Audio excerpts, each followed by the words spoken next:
Assalamu alaikum, Mahad. Can you hear me? Yeah, I can hear you. Okay. I'm sorry, we have been trying to connect the camera of auditorium, but we are unable to do that. So I think everyone can see you, but you won't be able to see anyone. Sorry about that. But let's start the session. I welcome you for this module on Imagine Cup. Mahad here with us is the winner, national winner of Imagine Cup 2020, and he will be guiding you all about the key takeaways for Imagine Cup. So let's start. Mahad, will you be sharing your screen? Yeah, sure, sure. Just give me 2 minutes. Okay, sure.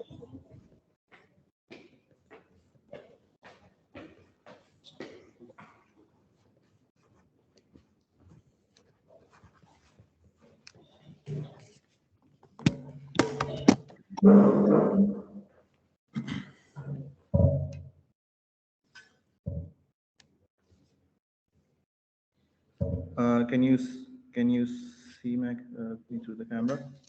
Yes, we can see you. Okay, let me share my screen as well.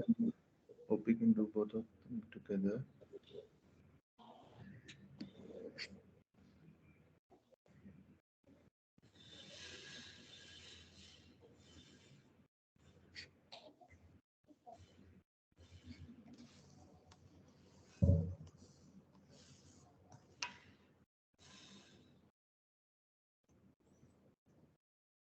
Can you see my screen now? Yes, we can see your screen. So, okay, hello everyone. It would have been great if that would have been an interactive session, and rather better if I would be there in person, because obviously this session would have been pretty helpful for you guys. So, a bit about me. So, this is Mahad Bajwa. I graduated as a software engineer from Islamabad, class of 2020. I was part of the Team Flow Lions that won Microsoft Imagine Cup 2020 national winners and represented Team Pakistan at Europe, Middle East, and African finals held at Amsterdam in March of 2020. So after graduation, for a year, I worked at Affinity as an analyst software engineer, and following that role, I got involved with a lot of international clientele via my freelancing profile, and hence I have adopted the role of being a full-time freelancer, serving clients in Australia, USA, UK, UAE, and a lot of different countries. Mainly, I provide my services in mobile app development and web development, and ranging from cloud technologies to databases and all of that. So yeah, so it's good to talk to you. Obviously, it's slightly more difficult because I cannot see the viewer I'm talking with. But today we are gonna have this session about Microsoft Imagine Cup. Let me first, before going on to explaining what the competition is about, I just want to give a quick bit of the personal experience about it. So this was like a very similar session that I had at NUST. That was back in 2019. I left one of my classrooms in mid of the classroom because there was this session happening about somebody coming to tell us about Imagine Cup. And I remember there were just like, I think 5 to 10 people sitting, and I don't know what's the quorum out there in that session. But I was just still interested to hear, and probably those people who were there were also winners or something like that of the previous session. So I'm just trying to explain to you that why this session is necessary, in terms of how it might bring motivation to some of you who might be potential winners. And as the talk highlights, I guess it's imagine winning it, right? So in that context, that's exactly what we did. Like I remember submitting our application and me just saying to my team that yeah, we are going to Seattle. So that's the similar kind of rigor I expect from you guys while you would be applying. So talking about Imagine Cup, so there are multiple competition that happen for every particular domain, right? There are sports competitions, there are uh, different competition like the chess tournaments, there are uh, e-gaming tournaments. So a lot of like every sector, every industry has its own tournament and has its own way of ranking people or ranking professionals. Similarly, Microsoft Imagine Cup basically it's an there's an analogy or metaphor used for it is an Olympics of technology, right? Because like this is like the scope of this event is by the way, this is us on the winning trophy. Yeah, so the scope of this event is like kind of worldwide, because it happens, I think, in most countries in the world wherever Microsoft has its presence, probably 130 countries or so. And every country selects participants via its own process, or you can apply directly. So um, by the way, I'll go on and and further in the talk and kind of make you go through the pipeline or the funnel that takes you from like the very initial stage of finding out an idea to making a submission and onwards, but more on the ideation and more on a learning perspective rather than procedural that's written in the documents already about how many minutes videos you need to submit, etc., etc. So I'll rather not be talking about that area, because that you can read in the rules already. So I'll try to give you knowledge that is not there in those rule books, right? So yeah, so I was telling about the Micro Imagine Cup. So its scope is global. It happens, I think, in 130 countries. Either there are local agencies of Microsoft that do these competitions, or and then take you all the way up to the global level, or you can directly apply to the national online semifinals and then go from there. But in case of like mainly in case of Pakistan, so it happens something like this. uh, initially you apply, right? Once you get shortlisted, you are called for a regional finals, right? So for a regional finals, I think preferably you go on site. So I think we have one for Karachi and like Sindh and Balochistan, and then Islamabad. I think KP and Islamabad do that together, and then I think Punjab does it separately. So all of those teams who apply from these regions initially have to appear in a regional finals, there where the shortlisted projects are brought together, and those projects are assessed, and those professionals like professional from industry, maybe System Limited, maybe ex employees of Microsoft, maybe present employees of Microsoft, and other colleagues from Microsoft Pakistan primarily judge these competitions, right? So once you get through that round, so that's the only physical or face-to-face interaction you might have with the Microsoft professionals or or the jury. But once you make it through that round, so there is like a national final that occur online. In our case, it occurred online, but I don't know if that might have changed, and maybe they call you in person for that. But like it's been 2 years, so I don't know which policy changes might have occurred already. But in our case, it was national finals, and national finals was somewhere where we were so where a lot of different teams came together online and presented their projects. So and in that they also expect a demo. So throughout these pipeline, either the regional finals or the national finals, you are expected to present something, and obviously you develop iteratively on the way, right, in a very agile manner. So in the national finals you present. So in our case, something very interesting happened, and I hope it happens to you guys as well. That on the like we appeared in national finals, and like I was personally, I'm from Iprafas, that's my hometown. My other fellow was from Gujrawala, my third fellow was from Rawalpindi, and we three were all during our winter vacation joining up for the national finals. So, but they just like after hearing our presentation, they just called us up and said that we want you to see all of three of you guys in Islamabad tomorrow. So I flew all the way from Sindh, then my other fellows all flew like drove all the way to Islamabad, and then eventually we made it there and we were selected. So I hope that happens to you as well. Yeah, so once you win that online finals, you will be informed about like you are the winners, and then the ceremony takes place as a like quite late. But Pakistan comes in the Europe, Middle East, and African region. So hence, if you win the national finals, you primarily proceed to the EMEA finals that happens in Amsterdam, and if you win that, you go to Seattle. What's the motivation? The motivation is pretty simple, but every stage has different motivations, right? Initially, when you apply at the regional at the sample project, you definitely I'll guide you how you actually do that. But before that, like that's something like you just select Azure technologies and everything. You just kind of say that yeah, these are the technologies we intend to use or we are already using, and this is our submission and project and maybe a little video of that, right?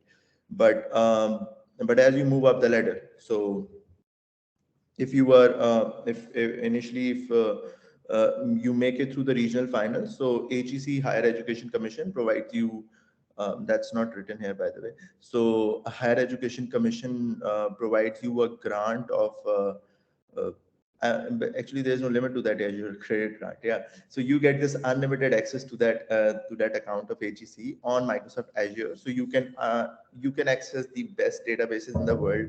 You can access the best maybe AI training models in the world. You can access, I mean, the best storage systems in the world, maybe like storing your images, maybe the best media services system in the world, the Azure Media Services. So I mean, after you win the regional final, there is a certain period between your national evaluation and that, where you get access to all of these resources, where every project that goes across regionals uh, can build whatever they like without any monetary concern, because cloud cost is definitely the most highest in any company corporate sector you like. So you get the best of that, right? Um, uh, and as you move up, again you move up the ladder, right? So once you win, once you become the national winners, Microsoft Azure grants you $1,000 of Azure credit, that you can basically. I think the HEC thing happens slightly unofficially because HEC wants to facilitate you, but now that's official, where you get a $1,000 credit of Microsoft Azure, and you can use it the way you like.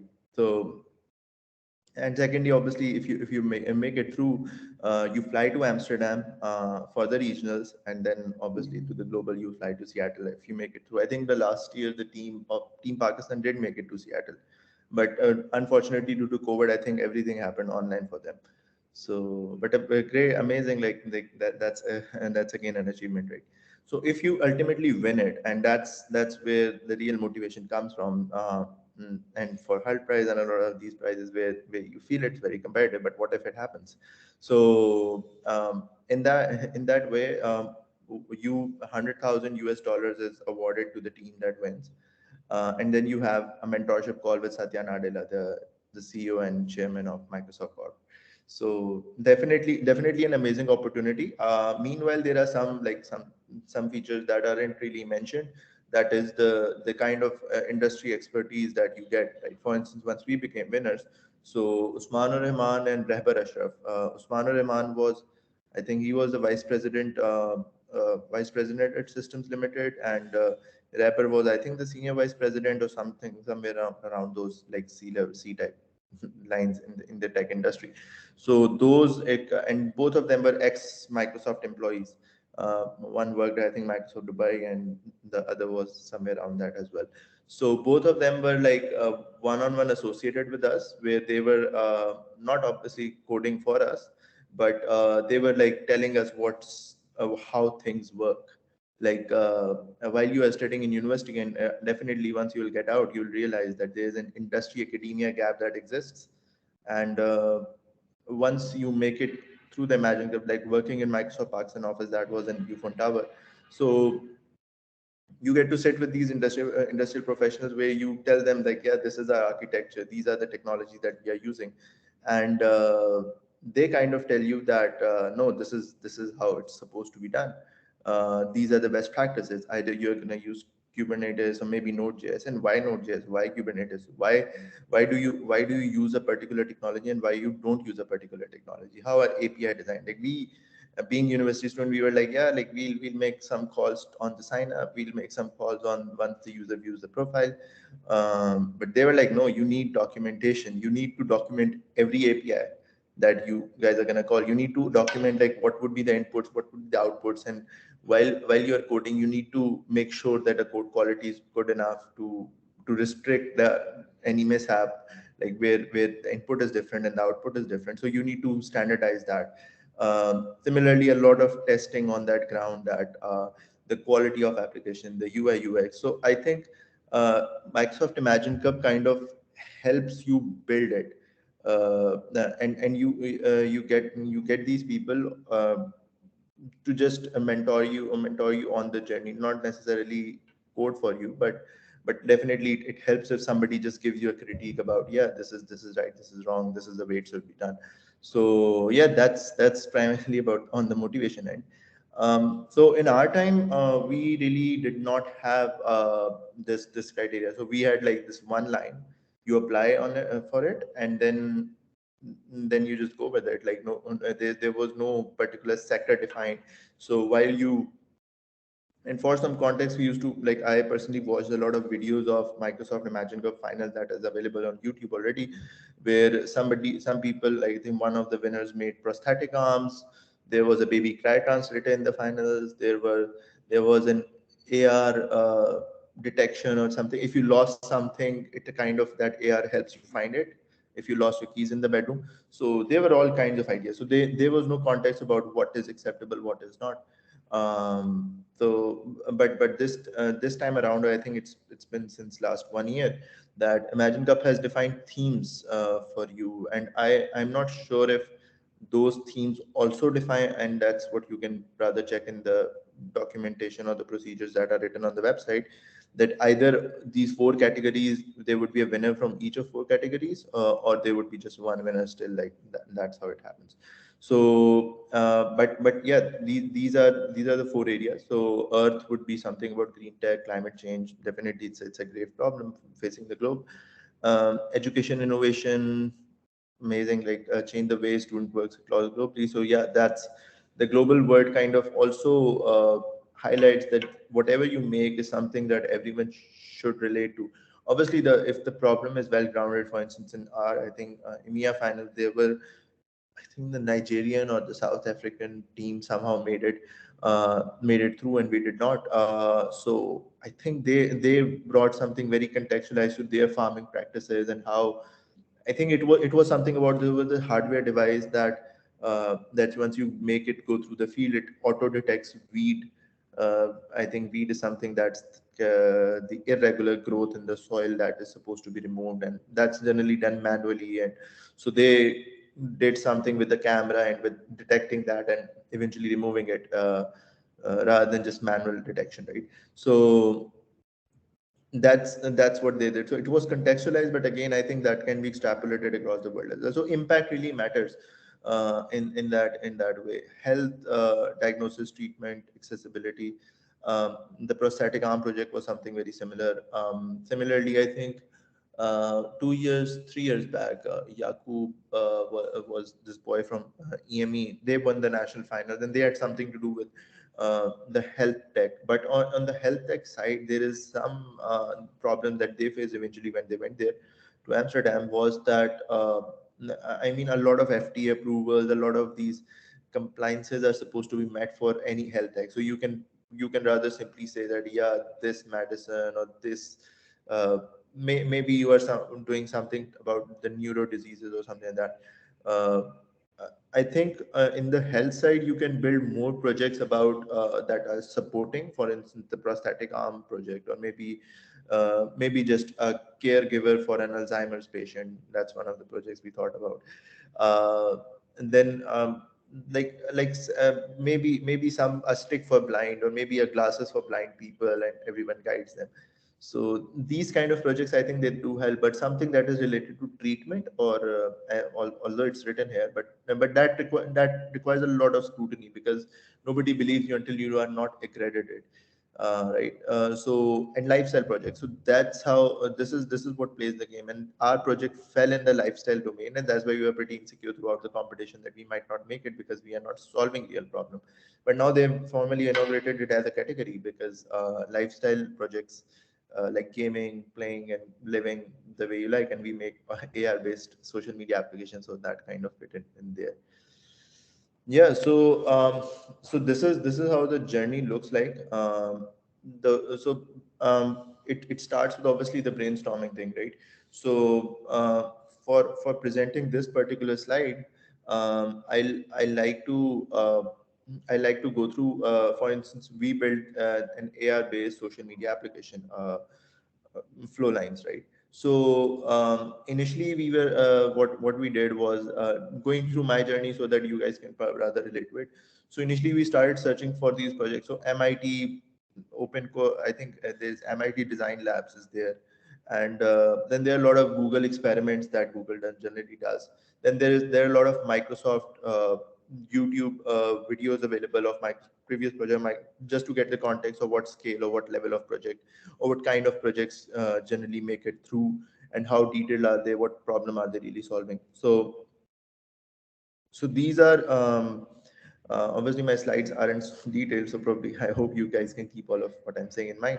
So like you can just do your research there, right? But I would advise you to think out of what your FYP advisor might think, or think because our idea was something that we brought ourselves. We just researched online. We just went to these maybe a lot of Stanford theses available, Yale, Cornell, Ivy Leagues. So just go everywhere, or maybe these elite institutions websites and researches on online to see what's possible. I think MIT's Design Lab would be a good start, or Google Experiments would be a good start to just enhance your vision of possible, right? Because they are doing some amazing experiments that are obviously not commercially viable right now, but amazing, great, right? So once you have the idea selected and the business analysis part done, so I'll just go through what you're supposed to do. Azure plays a very central role in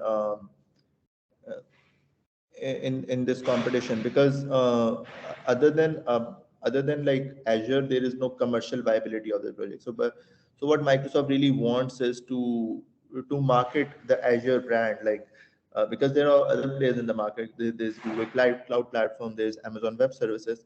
So Imagine Cup kind of brings this curiosity of just tries to make, because we are ultimately, or you guys are ultimately gonna be industry professionals. So once you get a taste of Azure while you are in your student life, and probably via Microsoft Imagine Cup, so you are gonna speak volumes about it while you go in the industry. So definitely, it's more of a it's some kind of a marketing tool as well, and good for us because we get to work on Azure, right?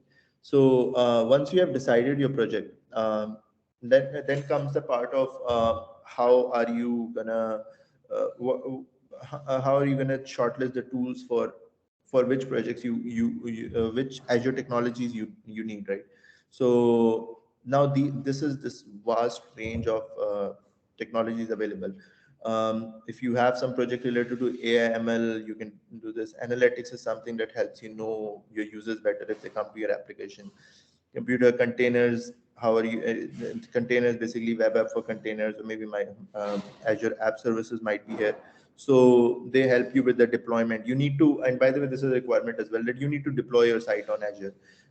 So databases, select any one of them, read comparisons, why SQL DB, why Cosmos DB, and let's type your project that this is a project which DB would be suitable, and probably try chat GPT that that is guiding a lot of people these days. So DevOps is there. These are all the developer tools.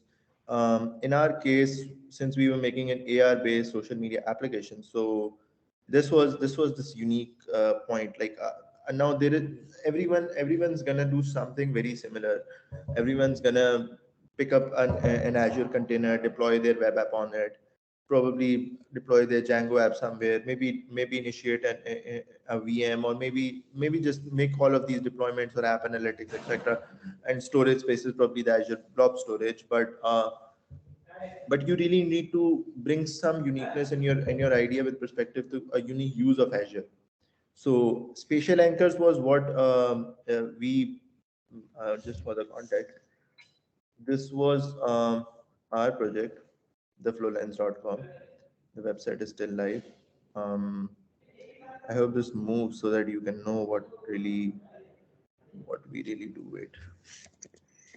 Theflowlens.com.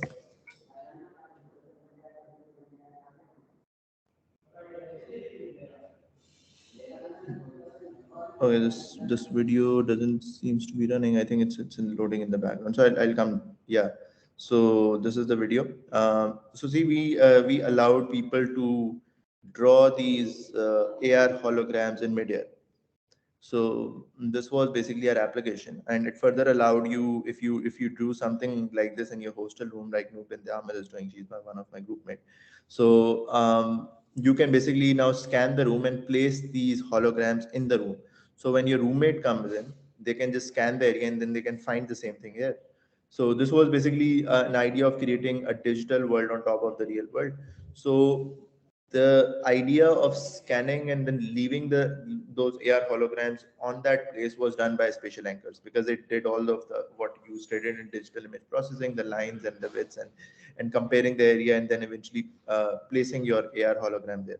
So the spatial anchors did that. So similarly, if you have some very unique idea about AI, and you have obviously done maybe written a Django script, maybe a Python Google Colab script, whatever you have done, right? But if you can leverage any of the AI services of Azure, probably you're going to make your service really better. So whatever is the crux of your project, whatever, for instance, in our case it was AR, for your case it can be anything, maybe Internet of Things. So we have a lot of like IoT things there, right? So shortlist all of these, the technology you can use, try to use maximum of them. We added analytics as well. So analytics was indeed something that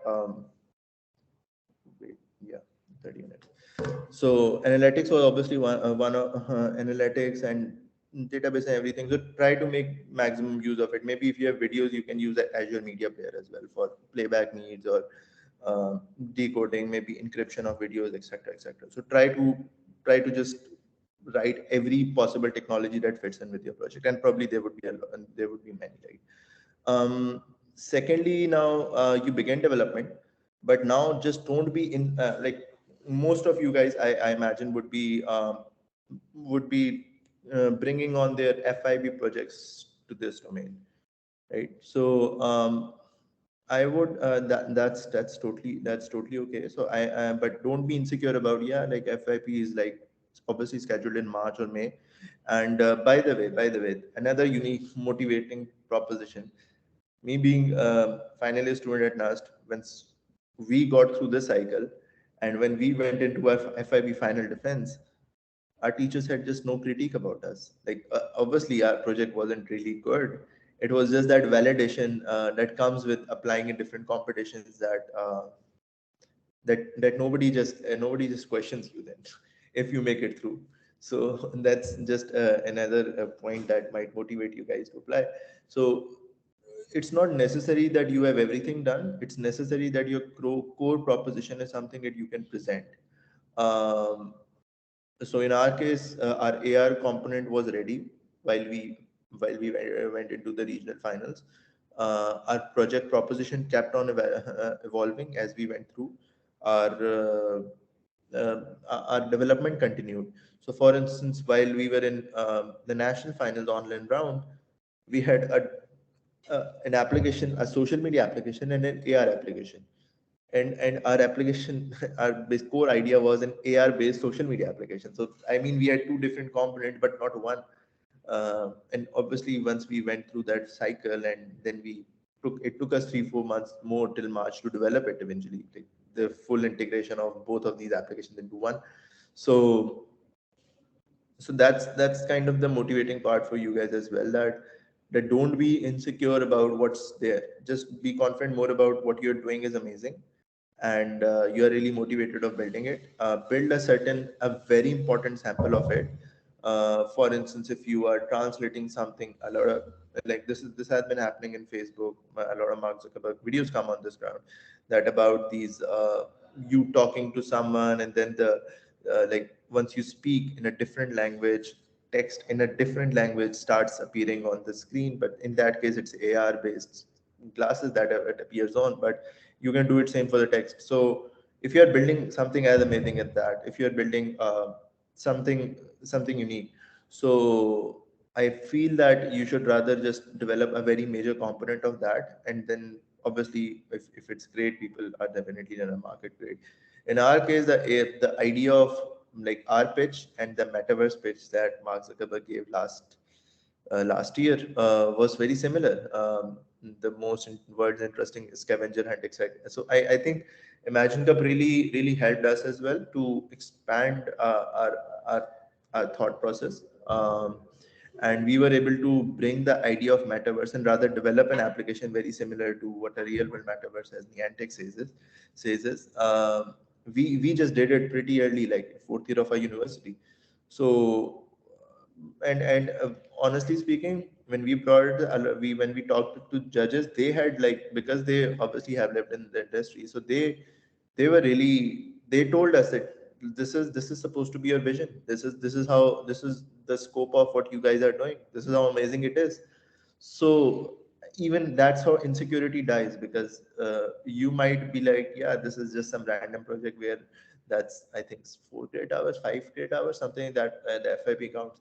But maybe this experience helps you realize that no, this is not just a project, this is kind of a revolution that eventually takes place. So and obviously you'll be proud of it for the rest of your life. So round one, round two, round three, already told you about. Yeah, so this flowlines.com, you can go and check. Our application is available by the way on the Play Store as well. So this is all about this. One last thing about the video, like you guys would need to submit. I think like we did we had a projector in our library, and the projector and we kind of made a video while talking in front of that projector with our presentation there. So that's what we did, and probably you would find those all the procedural things there as well. For the procedural things, I won't really need to share this document because it's already available on the Microsoft Imagine page. But this is the IC23 official rules. And one last thing before I leave you for questions, and if you have any, um, mm, three things kind of. It's divided into three things, right? So technology is just 40%. So just being like, yeah, this is great tech is not enough. It's supposed to be viable in a sense, like now here the business aspect of this comes in, and then it's supposed like there are like 20% for inclusion, right? So we were like, yeah, our app is something that blind people can use to communicate, like rather than they or maybe people who cannot hear to communicate. So we were just kind of making all of these random ideas for being more inclusive. And viability is obviously the business aspect of it. I'll just go at mm, one more thing I would like to show you guys would be just these how Azure technologies are mapped eventually, that once you do them.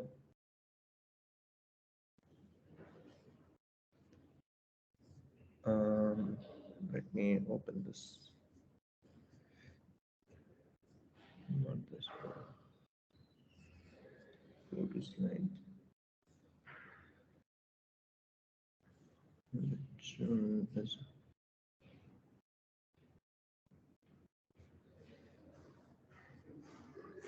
Yeah, so this was our application. And see, so this is how I've put in the technologies, like we use spatial anchors, databases, blob storage, app insights, app services, and these are all the other technologies. So yeah, this is it from my end. If you got any questions, love to answer them.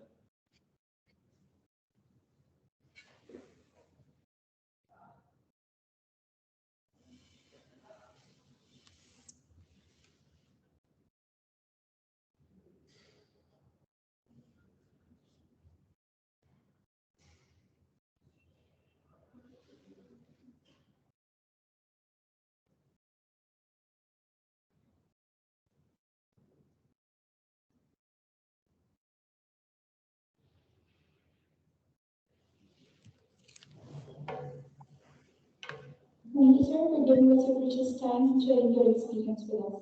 I hope everyone is inspired to enter this chance and have a successful career in the tech industry. Now, the floor is open for questions.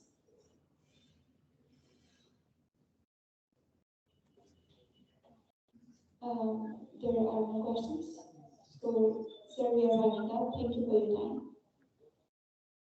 So there are no questions. I'm good to leave.